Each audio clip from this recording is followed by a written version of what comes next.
ओम श्री गणेशाय नमः। स्वागत है आप सभी का अपने चैनल पर प्रभु के भजन में। गणेश चतुर्थी की 4 पौराणिक एवं प्रचलित कथाएं व्रत में सुनने से दूर होंगे सारे संकट, मिलेगा अपार सुख और धन और सौभाग्य की प्राप्ति। एवं प्रचलित श्री गणेश कथा के अनुसार एक बार देवता कई विपदाओं में घिरे हुए थे। तब वह मदद मांगने भगवान शिव के पास आए। उस समय शिव के साथ कार्तिकेय तथा गणेश जी भी बैठे थे। देवताओं की बात सुनकर शिव जी ने कार्तिकेय व गणेश जी से पूछा कि तुम में से कौन देवताओं के कष्टों का निवारण कर सकता है। तब कार्तिकेय व गणेश जी दोनों ने ही स्वयं को इस कार्य के लिए सक्षम बताया। इस पर भगवान शिव ने दोनों की परीक्षा लेते हुए कहा कि तुम दोनों में से जो सबसे पहले पृथ्वी की परिक्रमा करके आएगा वही देवताओं की मदद करने जाएगा। भगवान शिव के मुख से यह वचन सुनते ही कार्तिकेय अपने वाहन मोर पर बैठकर पृथ्वी की परिक्रमा के लिए निकल गए। परंतु गणेश जी सोच में पड़ गए कि वह चूहे के ऊपर चढ़कर सारी पृथ्वी की परिक्रमा करेंगे तो इस कार्य में उन्हें बहुत समय लग जाएगा। तभी उन्हें एक उपाय सूझा। गणेश जी अपने स्थान से उठे और अपने माता पिता की 7 बार परिक्रमा करके वापस बैठ गए। परिक्रमा करके लौटने पर कार्तिकेय स्वयं को विजेता बताने लगे। तब शिवजी ने श्री गणेश से पृथ्वी की परिक्रमा ना करने का कारण पूछा। तब गणेश जी ने कहा, माता पिता के चरणों में ही समस्त लोक है। यह सुनकर भगवान शिव ने गणेश जी को देवताओं के संकट दूर करने की आज्ञा दी।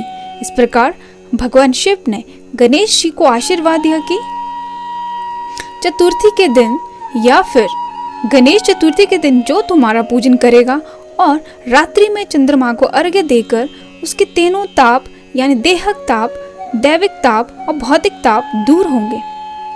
इस व्रत को करने से व्रतधारी के सभी तरह के दुख दूर होंगे और उसे जीवन के भौतिक सुखों की प्राप्ति होगी। चारों तरफ से मनुष्य की सुख समृद्धि बढ़ेगी। पुत्र पौत्र आदि धन ऐश्वर्य की कमी कभी नहीं रहेगी। इस प्रकार गणेश जी की ये पहली कथा थी। दूसरी हमारी है, एक समय की बात है, राजा हरिश्चंद्र के राज्यों में एक कुम्हार था। वह मिट्टी के बर्तन बनाता था, लेकिन वे कच्चे रह जाते थे। एक पुजारी की सलाह पर उसने इस समस्या को दूर करने के लिए एक छोटे बालक को मिट्टी के बर्तन के साथ आवा में डाल दिया। उस दिन संकष्टी चतुर्थी का दिन था। उस बच्चे की माँ अपने बेटे के लिए परेशान थी। उसने गणेश जी से बेटे की कुशलता की प्रार्थना की। दूसरे दिन जब कुम्हार ने सुबह उठकर देखा तो आवा में उसके बर्तन तो पक गए थे, लेकिन बच्चे का बाल बांका भी नहीं हुआ था। वह डर गया और राजा के दरबार में जाकर सारी घटना बताई। इसके बाद राजा ने उस बच्चे और उसकी माँ को बुलवाया तो माँ ने सभी तरह के विघ्न को दूर करने वाली संकष्टी चतुर्थी का वर्णन किया। इस घटना के बाद से महिलाएं संतान और परिवार के सौभाग्य के लिए गणेश चतुर्थी का व्रत करने लगी। दूसरी कथा हमारी समाप्त हुई। तीसरी कथा है, एक समय की बात है कि विष्णु भगवान का विवाह लक्ष्मी जी के साथ निश्चित हो गया। विवाह की तैयारी करने लगे। सभी देवताओं का निमंत्रण भेजे गए, परंतु गणेश जी को निमंत्रण नहीं दिया। कारण जो भी रहा हो, अब भगवान विष्णु के बारात जाने का समय आ गया। सभी देवता अपनी पत्नियों के साथ विवाह समारोह में आए हुए हैं। उन सब ने देखा कि गणेश जी कहीं दिखाई नहीं दे रहे हैं। तब वे आपस में चर्चा करने लगे कि क्या गणेश जी को न्योता नहीं दिया है या स्वयं गणेश जी नहीं आए हैं। सभी को इस बात पर आश्चर्य होने लगा। तभी सबने विचार किया कि विष्णु भगवान से ही इसका कारण पूछा जाए। भगवान विष्णु से पूछने पर उन्होंने कहा कि हमने गणेश जी के पिता भोलेनाथ महादेव को न्योता भेजा है। यदि गणेश जी अपने पिता के साथ आना चाहते तो आ जाते। अलग से न्योता देने की कोई आवश्यकता भी नहीं थी। दूसरी बात यह कि उनको 1.25 मून मूंग, 1.25 मन चावल, 1.25 मन घी और 1.25 मन लड्डू का भोजन दिन भर में चाहिए। यदि गणेश जी नहीं आएंगे तो कोई बात नहीं, दूसरे के घर जाकर इतना सारा खाना पीना अच्छा भी नहीं लगता। इतनी वार्ता कर ही रहे थे कि किसी एक ने सुझाव दिया, यदि गणेश जी आ भी जाएं तो उनको द्वारपाल बनाकर बिठा देंगे कि आप घर की याद रखना, आप तो चूहे पर बैठकर धीरे धीरे चलोगे तो बारात से तो बहुत पीछे रह जाओगे। यह सुझाव भी सबको पसंद आ गया तो विष्णु भगवान ने अपनी सहमति दे दी। होना क्या था कि इतने में गणेश जी वहां पहुंचे और उन्हें समझा बुझाकर घर की रखवाली करने बैठा दिया। बारात चल दी। तब नारद जी ने देखा कि गणेश जी तो दरवाजे पर ही बैठे हुए हैं, तो वे गणेश जी के पास गए और रुकने का कारण पूछा। गणेश जी कहने लगे कि भगवान विष्णु ने मेरा बहुत अपमान किया है। नारद जी ने कहा कि आप अपनी मूषिक सेना को आगे भेज दें तो वह रास्ता खो देगी, जिससे उनके वाहन धरती में धंस जाएंगे। तब आपको सम्मानपूर्वक बुलाना पड़ेगा।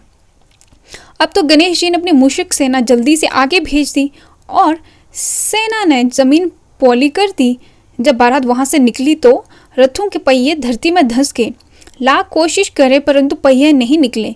सभी ने अपने अपने उपाय किए परंतु पहिए तो निकले नहीं, बल्कि जगह जगह से टूट गए। किसी की समझ में नहीं आया, ना ही आ रहा था कि अब क्या किया जाए। तब नारद जी ने कहा, आप लोगों ने गणेश जी का अपमान करके अच्छा नहीं किया।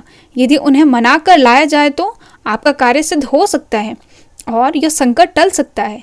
शंकर भगवान ने अपने दूत नंदी को भेजा और वे गणेश जी को लेकर आए। गणेश जी का आदर सम्मान के साथ पूजन किया। तब कहीं रथ के पहिए निकले। अब रथ के पहिए निकल तो गए परंतु वे टूट फूट गए थे, तो उन्हें सुधारे कौन। पास के खेत में खाती काम कर रहा था, उसे बुलाया गया। खाती अपना कार्य करने के पहले श्री गणेशाय नमः कहकर गणेश जी की वंदना मन ही मन करने लगा। देखते ही देखते खाती ने सभी पहियों को ठीक कर दिया। तब खाती कहने लगा कि हे देवताओं, आपने सर्वप्रथम गणेश जी को नहीं मनाया होगा और ना ही उनकी पूजन की होगी, इसीलिए तो आपके साथ ये संकट आया है। हम तो मूर्ख अज्ञानी हैं, फिर भी पहले गणेश जी को ही पूजते हैं, उनका ध्यान करते हैं। आप लोग तो देवतागण हैं, फिर भी आप गणेश जी को कैसे भूल गए। अब आप लोग भगवान श्री गणेश जी की जय बोल कर जाएं तो आपके सब काम बन जाएंगे और कोई संकट भी नहीं आएगा। ऐसे कहते हुए बारात वहां से चल दी और विष्णु भगवान का लक्ष्मी जी के साथ विवाह संपन्न करा के सभी सकुशल घर लौट आए। हे गणेश जी, हे गणेश महाराज जी, आपने भगवान विष्णु को जैसे कार्य सारे हो ऐसे कार्य सबको सिद्ध कार्य कर जो। बोलो गजानन भगवान की जय। ये हमारी गणेश जी की तीसरी कथा थी। अब चौथी कथा का आरंभ करते हैं।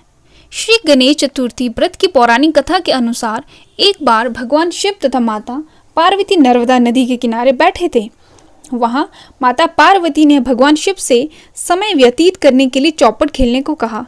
शिव चौपट खेलने के लिए तैयार हो गए, परंतु इस खेल में हार जीत का फैसला कौन करेगा, यह प्रश्न उनके समक्ष उठा तो भगवान शिव ने कुछ तिनके एकत्रित कर उसका एक पुतला बनाकर उसकी प्राण प्रतिष्ठा कर दी और पुतले से कहा, बेटा हम चौपट खेलना चाहते हैं परंतु हमारी हार जीत का फैसला करने वाला कोई नहीं है, इसलिए तुम बताना कि हम दोनों में से कौन हारा और कौन जीता।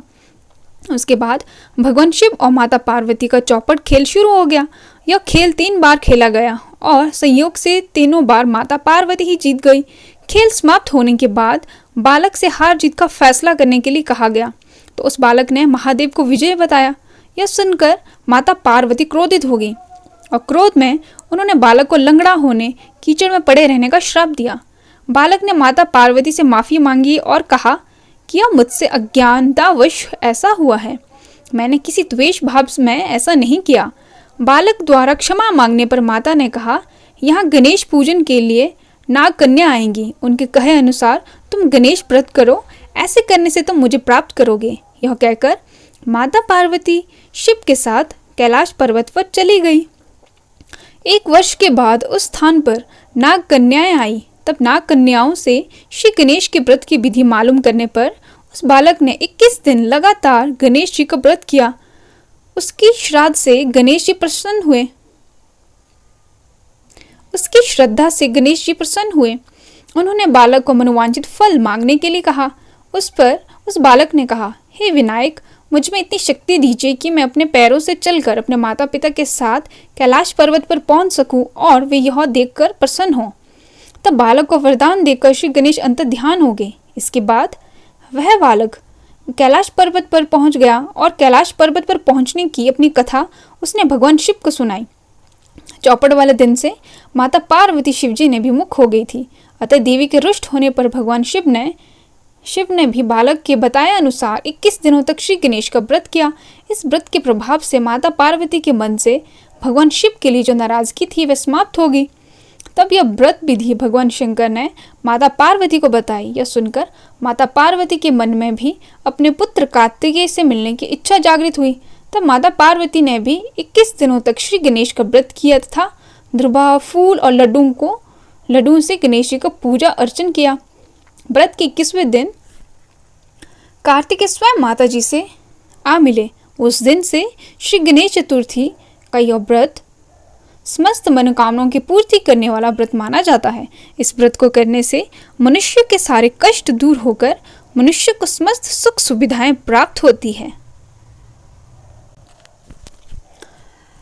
माना जाता है कि जो कोई व्यक्ति गणेश चतुर्थी के इन व्रतों का पालन करता है या फिर गणेश चतुर्थी के दौरान गणेश चतुर्थी की कथाओं का श्रवण करते हैं या पाठ करते हैं, उनके जीवन में आने वाले हर कष्टों का निवारण होता है और जीवन में सुख समृद्धि की प्राप्ति होती है। उम्मीद करती हूँ कि आप सभी को इन कथाओं को सुनने का आनंद प्राप्त हुआ होगा। इसी तरह की कथाओं को सुनने के लिए, इस तरह के वीडियो के लिए आप इस चैनल को ज़रूर सब्सक्राइब कर लें। बेल आइकन को प्रेस कर लीजिए और अपने दोस्तों के साथ ज़रूर शेयर कीजिएगा। हरे कृष्णा, जय माता दी। ओम नमः शिवाय। ओम श्री गणेशाय नमः। ओम श्री गणेशाय।